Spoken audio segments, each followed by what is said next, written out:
चलो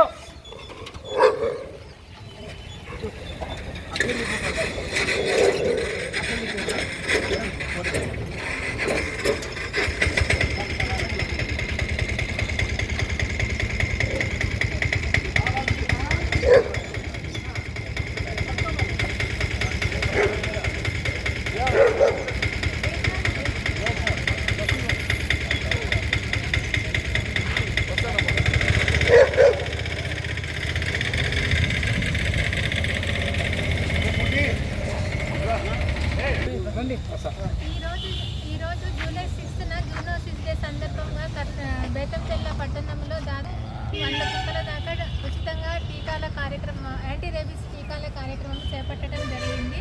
ముఖ్యంగా ఈ జూలై 6న జూనోసిస్ డే ఎందుకు చేసుకుంటారంటే లూయిస్ ప్యాస్చర్ అనే శాస్త్రవేత్త మొదటిసారిగా పిచ్చి కుక్క కరిచిన బాలునికి విజయవంతంగా ఈ వ్యాక్సిన్ కార్యక్రమం చేపట్టి బాలుడిని కాపాడగలిగాడు.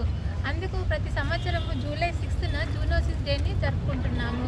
ఈ జూనోసిస్ డే అంటే ముఖ్యంగా పశువుల నుంచి మనుషులకు వచ్చే వ్యాధులు మరియు మనుషుల నుంచి పశువులకు వచ్చే వ్యాధులని ఏ విధంగా మనం రాకుండా కంట్రోల్ చేసుకోవాలి అనే ఉద్దేశంతో జనాలకి, ప్రజలకి మరియు అందరికీ పెంపుడు కుక్కలు, పెంపుడు జంతువులు, పెంపుడు పక్షులు పెంచుకుంటే అందరికీ కూడా అవగాహన కల్పించాలన్న ఉద్దేశంతో ప్రతి సంవత్సరము జూలై 6న జూనోసిస్ డేని మనము ప్రతి సంవర్ధక శాఖ పరిధిలో ఉన్న అన్ని హాస్పిటల్లో, ముఖ్యంగా నగరానికి సంబంధించిన దానిలో ఎక్కువగా పెంపుడు కుక్కలు పెంచుతూ ఉంటారు కాబట్టి అక్కడ ఖచ్చితంగా అన్ని పట్టణాలలో ఈ జూనోసిస్ డే సందర్భంగా ఉచితంగా రేబీస్ టీకా నివారణ కార్యక్రమము చేపట్టారు.